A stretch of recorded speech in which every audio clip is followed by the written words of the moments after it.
What if I told you that one of Britain's most powerful politicians disguised himself and worked in a factory? And what he witnessed shocked him so much that he decided to change the country's labor laws. Watch this incredible story to the end, because what happened at the end changed the lives of millions of workers.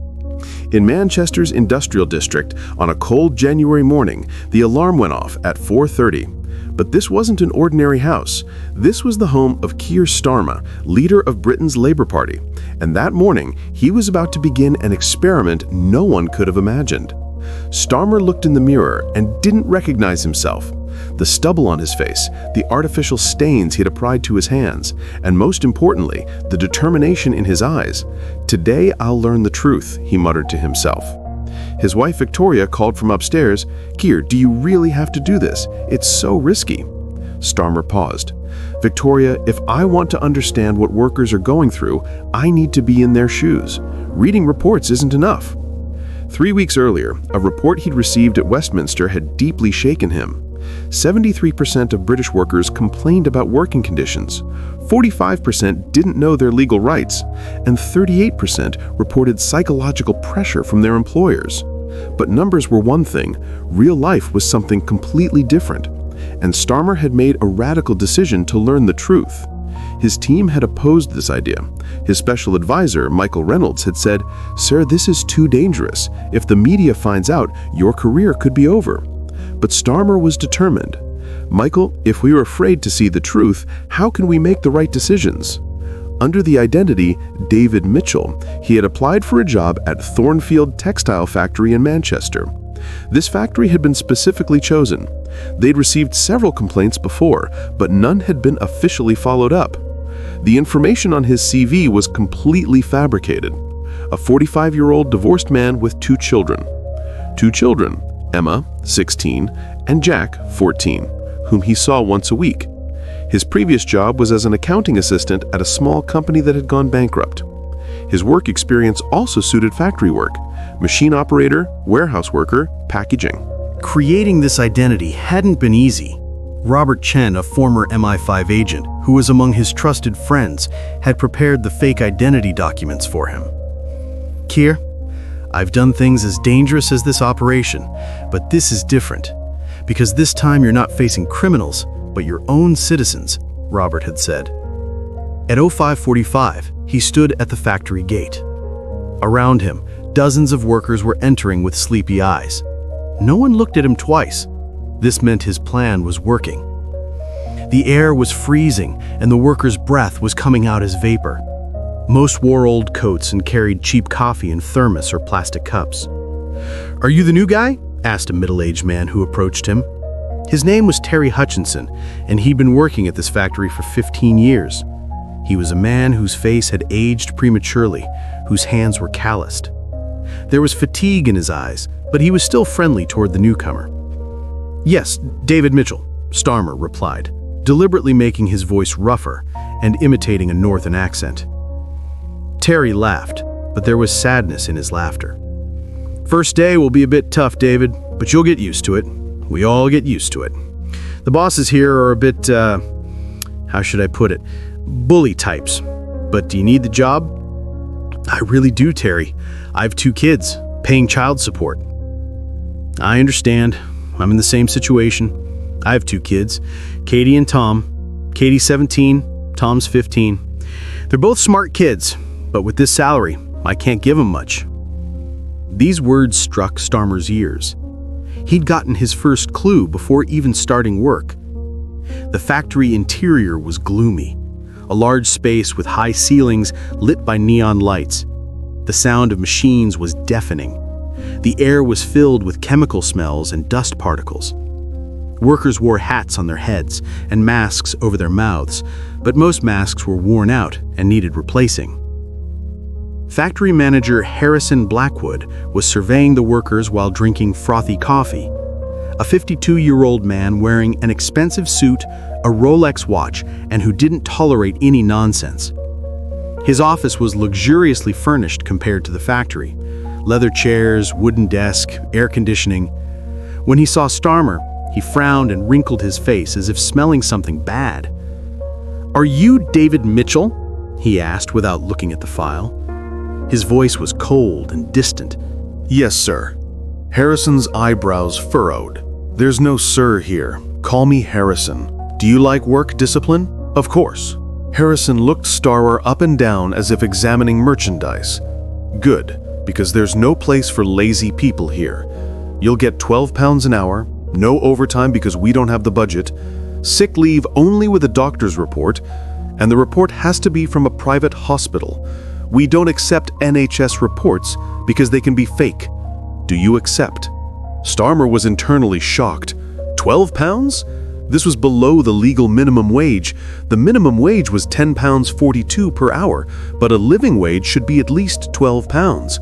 Not accepting NHS reports was also illegal, but he didn't react. "I accept," he said calmly. "Good. And know this, we don't like complainers here. A complaining man is a man looking for work, and a man looking for work finds the door. Are we clear?" Faced with this open threat, Starmer just nodded.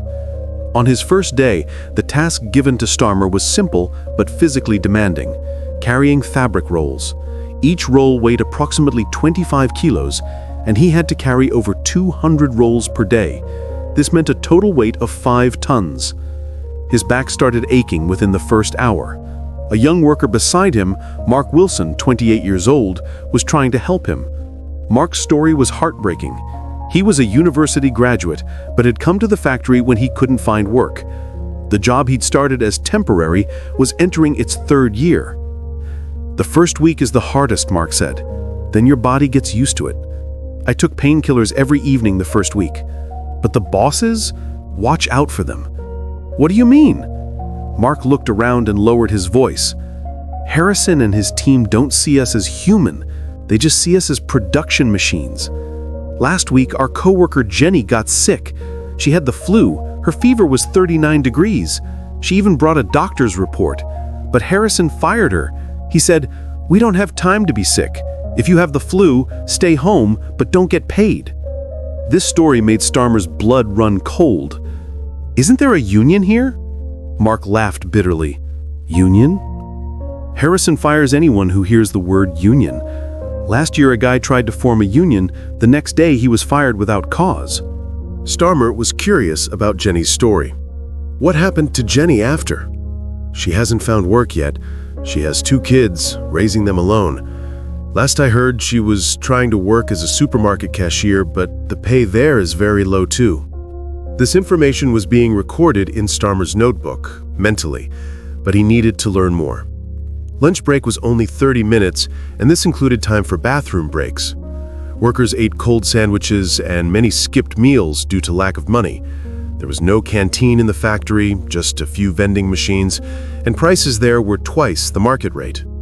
Starmer learned the real situation while chatting with Terry. Terry's story was heartbreaking. "David, are you married?" Terry asked, sipping his cold tea. "Divorced. You?" "Me too. Lisa left me 3 years ago." She said, "Terry, you're just a tired man now. You're unhappy at home and at work." She was right, actually. Terry's eyes filled with tears. "Do you have children?" "2. You?" "I have 2 children too, Katie and Tom. You know, David, with this salary, I can't give them a decent life. Katie wants to go to university. She's a very smart girl, but I don't have the money. There are student loans, but they're not enough either. When Tom gets sick, I can't take him to a private doctor. We have to wait weeks on the NHS." Terry continued. "Last month, Tom's asthma got worse. He couldn't breathe at night. We called an ambulance, but it waited 45 minutes. During those 45 minutes, I thought my son was going to die. If I had money, I would have taken him to a private hospital." These words broke Starmer's heart. As a father of 2 children, he deeply felt Terry's pain. When his own children got sick, he never had money problems. "So why do you continue working here?" Starmer asked. "There's no other choice. I'm 45. I only have factory experience. Who would hire me? At least here, there's a steady salary. Small, but steady." Starmer talked to other workers too. Lisa Martinez, 35, was a South American woman raising 3 children alone. Although her English wasn't perfect, she was very hardworking. They had offered her to work 2 extra hours a day, but weren't paying overtime. They said, "If you don't accept, we'll fire you." Ahmed Hassan, 42, was an Iraqi refugee. He was an engineer in his country, but his diploma wasn't recognized in Britain. He worked as a cleaner in the factory. "At least I'm safe," he said. "But my children are growing up, and I can't promise them a better future." These stories deeply affected Starmer. Each was an example of the difficulties faced by millions of workers in Britain. But the most shocking moment came during the evening shift. Harrison had come to the factory and was inspecting the workers. With his expensive coffee in hand and high-quality shoes on his feet, he walked across the factory floor. When workers saw him, they tensed up and started working faster. He approached a worker, a 29-year-old young woman named Sarah Thompson. Sarah was raising her 6-year-old daughter alone and really needed this job. "Sarah, you're working slowly today," Harrison said in a cold voice, showing no empathy. I'm sorry, Mr. Harrison. I got very little sleep last night. My daughter Emma was sick. Her fever was very high and—" Harrison raised his hand to silence her. "I don't care. Your private life is useless to our work here. Either speed up or leave. We're not obligated to employ you." Sarah's eyes filled with tears, but she couldn't speak up because she couldn't risk losing this job. Witnessing this moment, Starmer was about to explode. He clenched his fists, his heart was beating rapidly, but he couldn't reveal his identity. Harrison continued, "Also, Sarah, your childcare problem isn't our problem. I told you from the beginning that employing women with children would be difficult. Maybe it's easier to work with childless workers." These words disturbed not only Sarah, but also other workers nearby, but no one could speak up. That evening, going home, Starmer had only one thought in his mind. This situation had to change, and he would initiate that change. When he got home, he told Victoria what had happened. "Keir, this is very sad, but is this what surprises you? You're the opposition leader. Of course you knew the situation was bad." "No, Victoria. There's a big difference between knowing and experiencing. I felt these people's pain. Terry's helplessness in not being able to care for his children, Sarah's struggles raising a child alone, Mark losing hope for the future." The next day, when he went to work, he found Mark upset. His eyes were red. Clearly, he had been crying. "What happened, Mark?" Harrison fired Sarah. "He called last night. He said, 'Sick child isn't our problem. You clearly don't want to work here.' Sarah called me, crying. She doesn't know what to do." Mark continued. "Sarah has no money at all. She already can't pay her rent debt. If she loses this job, she and her daughter will be on the street." This news was the end of Starmer's patience, but he needed to wait a bit more to implement his plan. The same day, during lunch break, talking with Terry, he learned more details. "David, Sarah's situation is very bad. You know, her daughter's father died. He had cancer. They had to sell their house because of treatment costs. Sarah was studying nursing, but had to drop out. Now she's seen as a woman with no skills, but she's actually very smart. Are there other stories like this here?" "Many. You know, Ahmed, he was an engineer, but he has no value here. Lisa has 3 children. Their fathers are different, but they all left Lisa. She's also raising the children alone." Terry was quiet, then continued. "Actually, David, we're all broken somehow. We had dreams, we had plans, but life brought us here." On the 3rd day, a serious accident happened in the factory. One of the workers, James Murphy, was injured while trying to remove fabric stuck in the machine. 55-year-old James was an experienced worker, but his attention was distracted due to fatigue. The machine hadn't noticed him and had crushed James's right hand. James was screaming in pain. His hand was bleeding and was obviously broken. Workers had gathered around, trying to help him. Someone reached for the phone to call an ambulance. Harrison's reaction was unbelievable. "Don't call an ambulance, it's a waste of time. Work stops. Take James to the back room, he'll get better on his own. And I'm telling whoever calls the ambulance, I'll deduct that phone cost from your wages." Workers were shocked. James was seriously injured and needed medical help. Mark spoke up. "Mr. Harrison, James's hand might be broken. We need to take him to the hospital." Harrison turned angrily. "Are you a doctor, Mark?" "No." "Then shut up and mind your own business." Hearing these words, Starmer could no longer stand it. The Keir Starmer identity inside him had surpassed David Mitchell. "This is wrong," he said loudly. Everyone in the factory turned to look at him. Harrison approached him with confusion. "Who are you to tell me what to do? I'm human, and so is he. We must take the injured person to the hospital. This is both a humanitarian and legal obligation." Harrison's face turned red. "Legal? Are you talking to me about law? I'm the boss here." "Being a boss doesn't give you the right to break laws. Workplace safety regulations." "Shut up! Fine, then you take James to the hospital and never come back here. You're fired." Starmer smiled. The plan was working perfectly. "Okay, I'll take him, but first I need to make a phone call." Harrison wanted to object, but Starmer had already taken out his phone. "Hello, this is Keir Starmer, Labour Party leader." "Yes, you heard right. I'm currently at Thornfield Textile Factory in Manchester, and I've documented what's happening here." The inside of the factory instantly fell silent. Despite the machines running, it was the quietest place in the world at that moment. Workers had frozen. Harrison's face had gone pale. "This isn't possible," Harrison stammered. This must be a game." Starmer slowly approached. "I've been working here as David Mitchell for 3 days, and everything I've seen is completely illegal. Workplace safety violations, minimum wage violations, workers' rights violations." Mark's mouth hung open. His eyes had filled with tears. Are you really Keir Starmer?" "Yes, Mark. And now I promise in front of everyone, the injustices in this factory will end, not just here, but throughout Britain." Terry stepped forward, his hands trembling. "Sir, did you really do this for us?" "Terry, I worked alongside you for 3 days. I listened to your stories, Katie's university dreams, Tom's health problems, everyone's struggles. This wasn't just an experiment, it was a learning process." Harrison was in panic. This is a trap. It's not legal. You hid your identity." "Do you want to talk about laws, Harrison?" Starmer's voice had hardened. "Is paying below minimum wage legal?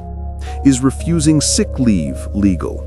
Is not taking workplace safety measures legal? Is not taking an injured worker to the hospital legal?"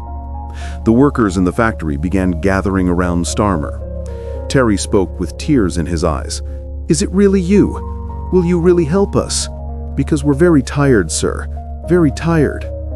Starmer touched Terry's shoulder. "Not just you, Terry. I'll help all workers in Britain. Your stories are the stories of millions of people." Ahmed stepped forward. "Sir, how can we thank you?" "Ahmed, the best thanks is believing that things will change, and they will change." James was still in pain. Starmer immediately called an ambulance and went to the hospital with James. He also covered James's costs at the hospital. That night, Starmer's undercover work at the factory went viral on social media. The hashtag #StarmerWorker became trending. Video footage was watched millions of times with countless comments. BBC, Sky News, The Guardian, The Times, all media ran this story as front-page news. International media also took notice. CNN ran the story with the headline, "British Labour Leader Goes Undercover in Factory." But the real impact was seen in the following weeks. When Starmer returned to Westminster, his first task was to prepare the Workers' Rights Act. This law included minimum wage increase, £15 per hour, prohibition of forced overtime, workplace safety standards, sick leave rights, right to unionize, strengthened employer inspections. On the day the law was debated in Parliament, Starmer made a historic speech at the podium. Honorable members of Parliament, I worked in a factory for 3 days, just 3 days, and what I saw in those 3 days was the reality that millions of workers live every day. I saw Terry. He's been working in the same factory for 15 years, but can't educate his children. I saw Mark. He's a university graduate, but has lost hope for the future. I saw Sarah. She's raising a child alone, but was fired because of her sick child. Starmer's voice rose. These stories aren't just the stories of 3 people. These are the stories of 32 million workers in Britain. And I came to this Parliament to make their voices heard. If we don't hear the voices of workers, who will? If we don't defend their rights, who will? The law passed with 412 votes in favor and 98 against. Even 43 MPs from the Conservative Party voted in favor. 6 months later, Starmer visited Thornfield factory again, this time as Keir Starmer for an official visit. The factory had completely changed. Workers were smiling. Working conditions had improved. New safety measures had been implemented. Terry ran up to him. "Mr. Starmer, I can't believe it. Katie started university. Thanks to the new laws, my salary is now sufficient." Mark also joined them. "And I got a promotion. Now I'm a shift leader." Harrison, he's no longer here. Emma Richardson came instead, someone who sees workers as human beings. Sarah was there too with her little daughter Emma. They took me back and apologized. Now when my child is sick, they show understanding. They even provide childcare support. Ahmed approached. "Sir, I'm now taking technical training. I'm taking courses to adapt my engineering diploma to British standards. The factory covers the costs." James also came with a light bandage on his hand. "Sir, thank you so much for covering the hospital costs. Now my hand is completely fine." Starmer spoke with tears in his eyes. "This story isn't just the story of a 3-day experiment. This is proof that when we take action, real change is possible. These are your stories, your victories." Leaving the factory that day, Starmer left with this thought: sometimes the biggest changes start with the smallest steps. And sometimes, to see the truth, we need to set aside our own identity. A year later, Starmer's experience became known as one of the turning points in British political history. This event, known as the Thornfield experiment, inspired similar practices not only in Britain but worldwide. In France, Emmanuel Macron worked in an automobile factory for a week. In Germany, Olaf Scholz experienced working as a laborer on a construction site. This movement became known as leader experience. Terry, in an interview a year later, had said, "Mr. Starmer didn't just revolutionize our factory that day, but also our hearts. Now we know our voice is heard." Mark, now a worker representative at the factory, had added, "This experience showed me that leadership comes not from the office, but from the field." Keir Starmer taught us the true meaning of leadership that day. Sarah, now working part-time while continuing her nursing education, said, "That day he didn't just save my job, he also gave me back faith in my future." And thus, a 3-day undercover experiment led to the birth of a major law that changed the lives of millions of workers. Harrison Blackwood was now managing a small business in another city under much stricter supervision and couldn't treat workers like he used to. At the end of the story, Starmer wrote in his diary, "For 3 days, I was David Mitchell. But in reality, for 3 days, I found the real Keir Starmer. Because real leadership comes from being among the people, with them. This experience taught me that the best way to make policy is to walk in the shoes of people affected by politics."